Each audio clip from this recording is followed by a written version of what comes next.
प्रणाम, हमार नाम है जूली रवा। देख रहल बानी आपन भाषा भोजपुरी में खबर दिखावे और वो खबर के भीतरी के खबर बुझावे वाला पहला बुलेटिन जेकर नाम है खबर के बूझी। तो चलिए बिना देरी के देखल जाओ कि का खबर बा और ओकर का मतलब बा।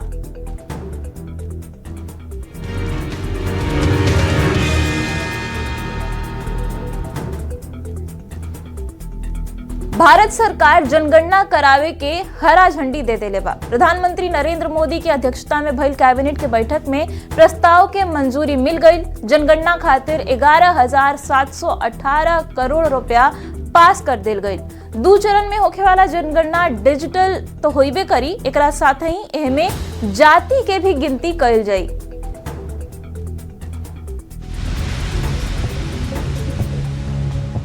करीब 15 साल पहले होखे वाला जनगणना के सरकार मंजूरी दे देले बिया। मोदी कैबिनेट जनगणना 2027 खातिर 11,718 करोड़ रुपया पास कर देले बा। एकर जानकारी खुद केंद्रीय मंत्री अश्विनी वैष्णव देहले। सबसे पहले सेंसस 2027 जो कि एक बहुत बड़ी एक्सरसाइज है और विश्व की सबसे बड़ी एडमिनिस्ट्रेटिव और स्टैटिस्टिकल एक्सरसाइज मानी जाती है, उसके लिए बजट अप्रूव हुआ है 11,718 करोड़ रुपीस का। ये जनगणना भारत के अब तक के सबसे बड़ प्रशासनिक और सांख्यिकी कवायद हुई। घर घर जाके डिजिटल सर्वे कइल जाई। सर्वे करे वाला अपन टैबलेट चाहे मोबाइल ऐप में घर घर जाके सब जानकारी दर्ज करी है। ये जनगणना 2 चरण में हुई। पहला चरण में अप्रैल से सितंबर 2026 के बीच हाउस लिस्टिंग और हाउसिंग जनगणना हुई। दूसरका चरण में फरवरी 2027 से जनसंख्या की गणना हुई। एकरा पहले 2011 में जनगणना भइल रहे, फिर 10 साल बाद माने 2021 में जनगणना होखे वाला रहे। बाकी कोरोना के चलते तब एकरा के टाल देहल गईल। सबसे बड़ बात बाकी यह जनगणना में जनसंख्या के साथ जाति के भी गिनती हुई, जेकर मांग बहुत पहले से उठ रहल बा। Bureau report, news 18। चलिए अब खबर के बूझल जाओ। मोदी कैबिनेट जनगणना 2027 के मंजूरी दे देले बा। जनगणना खातिर 11,718 करोड़ रुपया भी कैबिनेट के देने से पास हो गई बा। 2027 में होखे वाला जनगणना देश के 16वां जनगणना हुई, जबकि आजादी के बाद अगर बात करी जाए तो ये 8वां जनगणना देश के होखे वाला बाटे।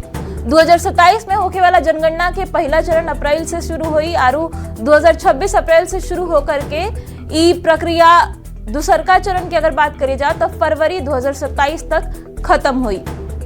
एकरा साथ ही पहला चरण में हाउस लिस्टिंग और हाउसिंग की गिनती हुई, जौन 2026 में शुरू होके वाला बा। दूसरका चरण की अगर बात करी जाए तो ओकरा में जनसंख्या के गणना हुई, जनसंख्या की गिनती हुई। अब जनगणना 2027 जौन होके वाला बा ओकरा के बूझी। बता दी कि करीब 30 लाख फील्ड कर्मचारी एकरा में लगावल जाई हैं। पहला बार डिजिटल सर्वे होके वाला बाटे भारत में जनगणना के दौरान। घरे घरे जाके डिजिटल सर्वे कल जाई, जे नियुक्त कल जाई हैं उ लोग घरे घरे जाई हैं डिजिटल सर्वे करे खातिर। अभी पूछी कि जो डिजिटल सर्वे बा ई काहे करावल जाता, तो एकरो जवाब बता देता नहीं। डिजिटल सर्वे तेज, सुरक्षित और भरोसेमंद तरीका हटे और भरोसेमंद तरीका से डेटा इकट्ठा करे खातिर ई डिजिटल सर्वे करावल जाता। डिजिटल सर्वे होई कैसे, इहो सवाल के जवाब जान ली। ऐप के जरिए डेटा इकट्ठा कर जाई। ऐप हर प्रमुख क्षेत्रीय भाषा में उपलब्ध रही और वही से डेटा इकट्ठा कर जाई। जनगणना के सटीक बनावे खातिर आरू का बाटे इहो जान ली। Census monitoring and management system नाम से एगो पोर्टल बनावल गईल बा। ई पोर्टल पूरा प्रक्रिया के रियल टाइम निगरानी करेला, मतलब जैसे काम ग्राउंड जीरो पर होत रही उस सब मॉनिटर ई ऐप के जरिए, ई पोर्टल के जरिए होत रही। हर घर और हर इलाका के जियो टैगिंग कइल जाई। जौन गणना करे वाला ऐप बाटे ओमे कौन कौन जानकारी दर्ज हुई इहो जान ली। तो ए ऐप में हर घर के लोकेशन रही, का सुविधा लोग उठा रहल बा ओ घर में इहो जानकारी एह में रही। एकरा साथ ही परिवार के सदस्य के शिक्षा कितना बाटे, के कितना पढ़ल लिखल बा ई जानकारी रही। एकरा अलावा परिवार के लोग कौन कौन भाषा बोलेला इहो जानकारी एह ऐप में दर्ज कइल जाई। परिवार के लोग कौना धर्म से बाटे, रोजगार का बाटे उ लोग के, केहू परिवार में दिव्यांग बाटे के नइखे, और प्रवासन के लेके का तस्वीर बाटे वो परिवार में, सब जानकारी एह ऐप में दर्ज कइल जाई। अबे हमें गौर करे वाला बात ई बा कि पहला बेर भारत में हो रहल जनगणना में जाति आधारित गणना भी हुई। जातियन के आबादी के पता चली एकरा से कितना जाति कहां पर बाटे। अभी बुझी कि जनगणना काहे जरूरी होखेला। तो बता दी कि विकास योजना खातिर सबसे महत्वपूर्ण आधार जनगणना के जो आंकड़ा होखेला उहे होला। ऐसे पता चलेला कि देश में कितना लोग रह रहल बा, इहो पता चलेला कि लोग कौना जगह पर कौना हाल में रह रहल बा, ई पता चलेला कि लोग जे बा कौन कौन सुविधा उठा रहल बाटे, कौन सुविधा के साथे रह रहल बा। एकर उपयोग योजना के बनावे में होखेला, जौन योजना राज्य सरकार चाहे केंद्र सरकार बनावेले। जनगणना के आधार पर आरक्षण आरु परिसीमन भी कइल जाला। अभियो जान ली कि एकरा पहले जनगणना कब भइल रहे। तो बता दी कि लास्ट जौन सेंसस रहे उ साल 2011 में भइल रहे। एकरा बाद 21 में होखे वाला रहे 10 साल बाद। बाकी कोरोना के चलते ई हो ना पावल और अब एक बार फिर से 2027 जनगणना खातिर मोदी कैबिनेट मंजूरी दे देले बा। बढ़ जाओ अगला खबर के देने। न्यूज 18 के खबर के बड़ असर भइल बा। प्रशासन के नाक के नीचे बालू के काला बाजारी के खुलासा भइला के बाद प्रशासन अब हरकत में आ गइल बा। न्यूज 18 के ऑपरेशन बालू से बिहार में हड़कंप मच गइल बा। पहले रिपोर्ट देखी फिर खबर के बुझल जाई।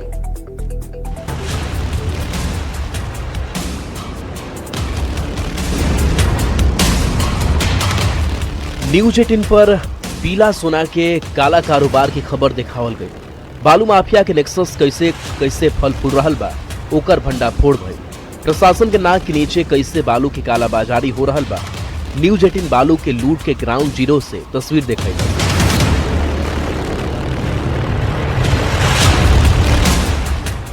अब न्यूज 18 के खबर के बड़ असर भइल बा। देख ली पटना की तस्वीर। अवैध बालू खनन और पीला सोना के लूट पर कैसे करारा प्रहार भइल बा। प्रशासन ऑपरेशन बालू माफिया के बड़ अभियान शुरू कर देले बा। मनेर, बेहटा, रानी तालाब और पालीगंज में पुलिस और खनन विभाग के विशेष संयुक्त टीम एक के साथ एक्शन में आ गई। अवैध रूप से बालू बेच रहल 9 ट्रैक्टर के ट्रॉली के साथ जब्त कई गई। तो दानापुर में बालू लदल नाव जब्त भइल। लोदीपुर और ब्यावपुर गंगा नदी घाट पर अवैध तरीका से बालू खनन के सूचना पर पुलिस छापेमारी कैलस। टीम अवैध बालू से लदल 2 नाव के जब्त कर लेलस और 7 बालू माफिया के मौका से गिरफ्तार कैल गई। जो नदी नाव के माध्यम से लोगों के द्वारा अवैध बालू का खनन और उसका ट्रांसपोर्टेशन किया जा रहा है, उस पे की गई छापेमारी। उसमें हमारे द्वारा 3 नाव पकड़े गए थे, जिसमें से 2 नाव को जब्त किया गया है। बिहार में सख्ती और चेतावनी के बावजूद माफिया पर नकेल कसल बड़ चुनौती बनल बा। न्यूज 18 खातिर दानापुर से अमरजीत कुमार की रिपोर्ट।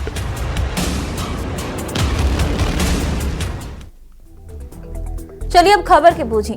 सबसे पहले जौन बालू के पीला सोना बने के कहानी बा ओकरा के बूझल जाई। पानी के बाद सबसे बेसी इस्तेमाल होखे वाला अगर कोनो प्राकृतिक संसाधन बा तो उ हटे बालू आरू कंकड़। ई दोनों सबसे ज्यादा उपयोग कइल जाला। दुनिया में हर साल कंस्ट्रक्शन में कितना बालू आरू कंकड़ इस्तेमाल होखेला इहो जान ली। तो बता दी कि 50 बिलियन टन मतलब कि 50 अरब टन कंकड़ आरू बालू इस्तेमाल कइल जाला कंस्ट्रक्शन खातिर। जैसे जैसे कंस्ट्रक्शन के काम बढ़ल बालू के मांग बढ़े लागल। मांग बढ़ला के साथ ही बालू के कीमत भी बढ़े लागल, ओकर दाम बढ़े लागल। बालू में सरकार के भी बड़ मुनाफा होखे लागल। खनन के पट्टा, लाइसेंस आरू नीलामी जौन बाटे बालू के उ कमाई के जरिया बन गई। बालू के धंधा में बड़ बड़ कंपनी भी शामिल हो गई। शराबबंदी के बाद बिहार में बालू खनन सरकार के राजस्व के एगो बड़ जरिया बन गई। बिहार में कितना बालू घाट बाटे इहो बता देता नहीं। तो बता दी कि 635 गो बालू घाट बिहार में अभी मौजूद बा। और ई जौन बालू घाट बाड़ी सन उ 35 गो जिला में अलग अलग फैलल बा। बिहार में बालू के खनन 35 गो जिला में होखेला और 2 दर्जन कंपनी एक खनन के लाइसेंस हासिल कैले बाटे। 2 दर्जन कंपनी भी खनन के परमिट बा। 2022-23 में बालू के कारोबार से कितना कमाई भइल रहे ई बता देता नहीं। तो 2650 करोड़ रुपया के कमाई 2022-23 में भइल। 2024-25 में राजस्व के लक्ष्य रहे 3500 करोड़ रुपया और राजस्व प्राप्त भइल 3,569 करोड़ रुपया, मतलब कि लक्ष्य से बेसी कमाई भइल। 2025 की अगर बात करी जाए तो राजस्व के लक्ष्य रहे 3,850 करोड़। नवंबर 2025 तक अबही जौन राजस्व प्राप्त भइल बा उ बाटे 1,530 करोड़ रुपया। अब अवैध खनन पर एक्शन का भइल बा इहो बुझनी। 2022-23 की अगर बात करी जा तो 4,435 गो एफआईआर दर्ज भइल रहे। जुर्माना की अगर बात करी जा तो 300 करोड़ रुपया जुर्माना 2022-23 में वसूल सरकार कैले रहे। अवैध खनन पर एक्शन आरू का भइल हो जान ली। तो एकरा मामला में अबही तक 31,997 गो गिरफ्तारी हो गई बा। 20,000 से बेसी गाड़ी के सरकार प्रशासन जब्त कर चुकल बा। पिछला 9 महीना में अगर बात करी जा तो 420 गो छापेमारी पिछला 9 महीना में भइल बा। 2,500 के आसपास लोग गिरफ्तार भइल बा और 3,599 गो वाहन जब्त कइल गइल बा। अवैध खनन रोके खातिर 3 गो हेल्पलाइन नंबर भी अब सरकार के देने से जारी कर दिल गइल बा। उ नंबर का बाटे इहो बता देता नहीं ताकि रउआ भी अगर अवैध बालू खनन के कहीं देखी तस्वीर तो सरकार के सूचित कर सकी। उ नंबर बा 9472238821।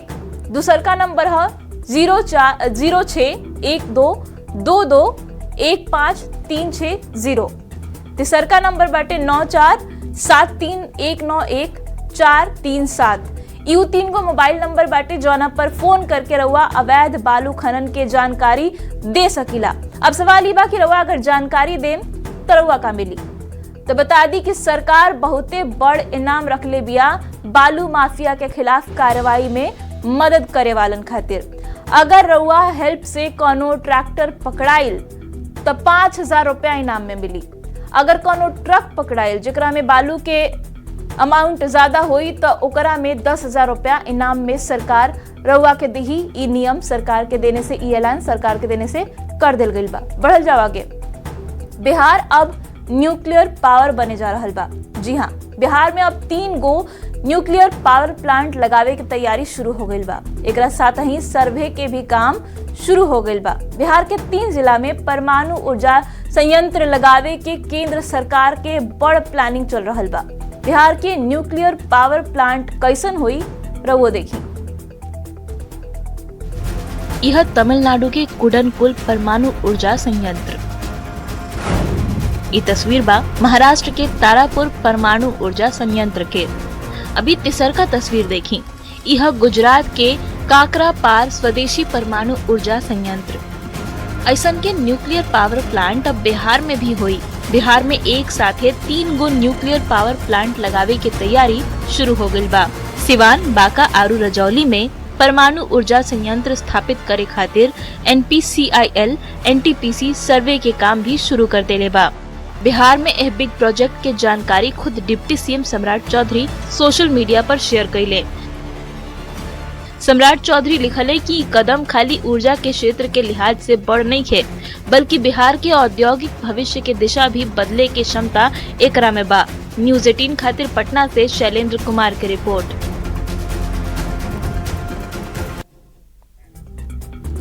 तो बिहार न्यूक्लियर पावर बने वाला बा। चलिए अब खबर के बूझल जाओ। बिहार में 3 गो पावर प्लांट लगावे की तैयारी केंद्र सरकार कर रहल बिया। अभी पावर प्लांट कहां पर लागी इहो बता देता नहीं। तो सिवान, बांका आरू रजौली में पावर प्लांट लगावे के तैयारी सरकार के देने से बाटे। न्यूक्लियर पावर प्लांट कैसे काम करेला इहो बूझ ली। परमाणु विखंडन से बिजली बनावे खातिर न्यूक्लियर पावर प्लांट के लगावल जाला, एकर इस्तेमाल कइल जाला। न्यूक्लियर पावर प्लांट में बिजली कैसे बनेला, अब अगला सवाल ही हुई। तो बता दी कि यूरेनियम के परमाणु नाभिक के तुरल जाला, ऐसे भारी मात्रा में गर्मी निकलेला और वही से बिजली बनेला। गर्मी के उपयोग भाप बनावे में कइल जाला। भाप टरबाइन के ब्लेड के घुमावेला। टरबाइन से जुड़ल जौन जनरेटर होला वो बिजली पैदा करेला। भाप के ठंडा करके फिर उसे पानी में बदल के एकर इस्तेमाल कइल जाला। अब परमाणु बिजली के खासियत का बाटे इहो बुझ ली। परमाणु ऊर्जा स्वच्छ होखेला आरू शक्तिशाली ऊर्जा स्रोत एकरा के मानल जाला। ई काम जमीन से बेसी बिजली बनावेल। ई कम जमीन में बेसी बिजली पैदा करेला। औद्योगिक जरूरत खातिर टिकाऊ विकल्प एकरा के मानल जाला।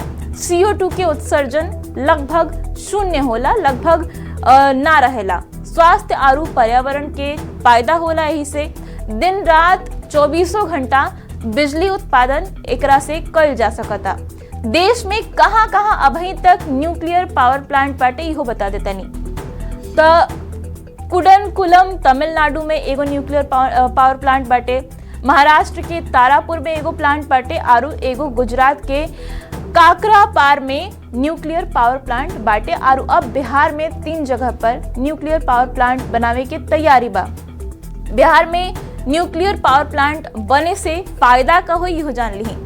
तो ऊर्जा के जौन जरूरत बाटे ऊ पूरा करे में मदद मिली। राष्ट्रीय ऊर्जा सुरक्षा के दिशा में ई एगो बड़ कदम हुई। स्वच्छ ऊर्जा स्रोत के बढ़ावा देवे में ई मील के पत्थर साबित हो सकता। न्यूक्लियर पावर प्लांट से इलाका के विकास भी हुई, काहे कि ऊर्जा जौन स्थानीय लोग बा उ लोग के रोजगार मिली, और एकरा से बिहार के विकास हुई, और बिहार के विकास से देश के विकास हुई। बढ़ जाओ अगला खबर के देने। धनबाद के केंदुआडीह में पिछला 11 दिन से कार्बन मोनोऑक्साइड नाम के एगो जहरीला गैस के रिसाव हो रहल बा। गैस के रिसाव के चपेट में अब केंदुआडीह थाना भी आ गइल बा। बाकी प्रशासन और BCCL प्रबंधन अब अभी तक कवनो समाधान निकाले में नाकामयाब नजर आ रहल बा। फिलहाल रांची से CM PDI की टीम धनबाद पहुंच के ड्रोन तकनीक से माप शुरू कर देले बा, जबकि JMM के आरोप बा कि BCCL साजिश के तहत केंदुआडीह में स्थानीय लोग के हटा रहल बा। आप लोग को भी इसी क्षेत्र से आप लोग हैं, गैस की स्थिति जो सीमा है सुरक्षित उससे अधिक है, बहुत जगह में अधिक है, कहीं कहीं कम भी है, और यह खतरनाक गैस है CO, और इससे दूर रहना, अपने को सुरक्षित दूरी बना के रखना अति आवश्यक है। तो स्थानीय लोग से अपील कल जा रहा बा कि वो सुरक्षित जगह पर चल जा कुछ दिन खातिर। अब सबसे पहले ही पूछी कि जौन ई कार्बन मोनोऑक्साइड गैस निकल रहल बा, ई गैस का होला। तो बता दी कि एगो रंगहीन, गंधहीन आरू जहरीला गैस हटे। मतलब एकरा में कोनो रंग नहीं खे, कोनो सुगंध दुर्गंध नहीं खे। कार्बन युक्त ईंधन के अधूरा जलला से ई गैस बनेला, जैसे कि कोयला हो गईल, लकड़ी हो गईल, पेट्रोल हो गईल। और प्राकृतिक गैस जैसन कार्बन युक्त जौन ईंधन बा उ पूरा तरीका से ना जलेला, तो एकर उत्सर्जन होला। सांस लेला पर ई गैस शरीर में घुस जाला, खून में ऑक्सीजन ले जाए के क्षमता के कम कर देवेला।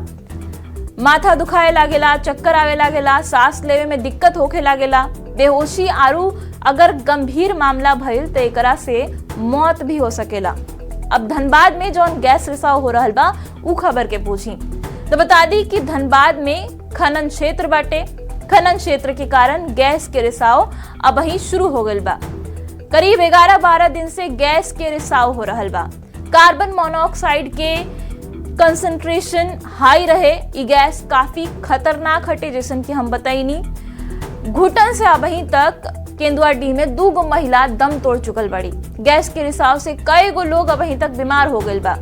हालांकि स्थानीय लोग खातिर प्रशासन के देने से राहत शिविर कैंप बनावल गइल बा और ओइजा स्थानीय लोग के कुछ दिन खातिर ठहरावल जाता। बाकी सवाल ये बा कि आखिर कब तक रिसाव होत रही जहरीला गैस के, और कब तक धनबाद के लोग के दम घुटत रही। बढ़ जाओ अगला खबर के देने। और अब बात एगो खुलासा के। RTI की रिपोर्ट में एगो बड़ खुलासा भइल बा कि कई गो नेता और मंत्री एक साथे वेतन और पेंशन दोनों लेत रहन। एमे भोला यादव, उपेंद्र कुशवाहा, विजेंद्र यादव, नीतीश मिश्रा सहित कई गो नेता के नाम बा। कई गो नेता ए आरोप के खंडन करके आपन सफाई भी देले बड़न।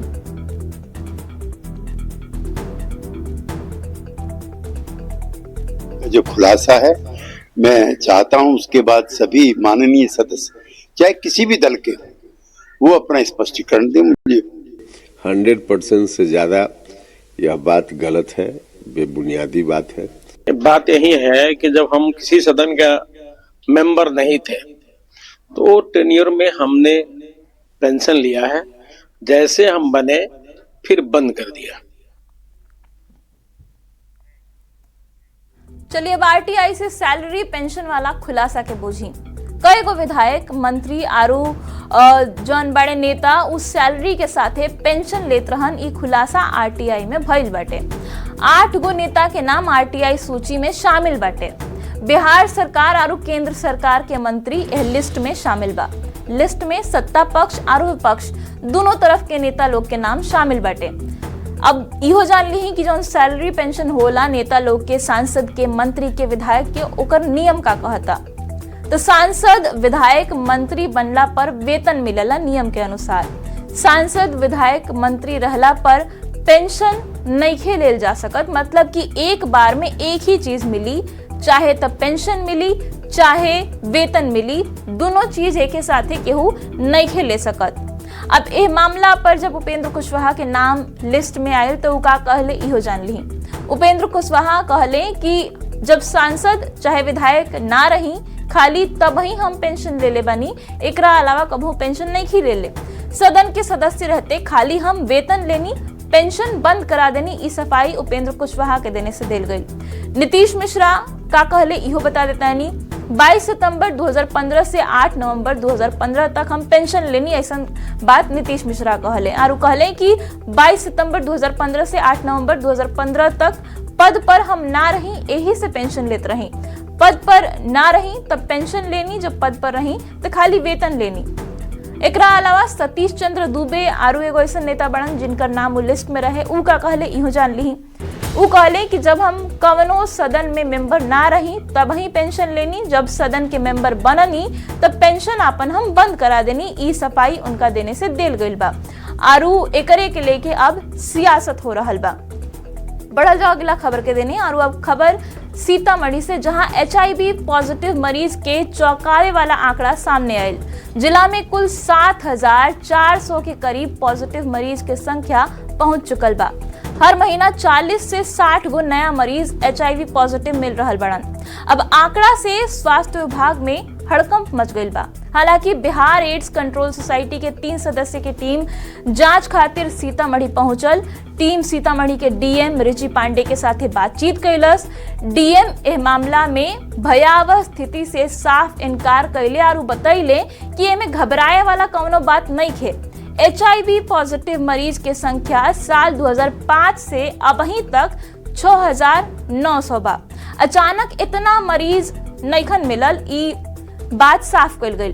20 साल में इतना मरीज मिलल बा, ई क्लैरिफाई कल गई, जेकरा में कई गो लोग दूसरा प्रदेश से जाके आपन इलाज करा रहल बा। जिला के ART केंद्र से 4,958 मरीज के नियमित रूप से दवा देल जा रहल बा। साथ ही डीएम इहो बतैले कि 188 गो बच्चा भी HIV संक्रमित अबही बाड़न।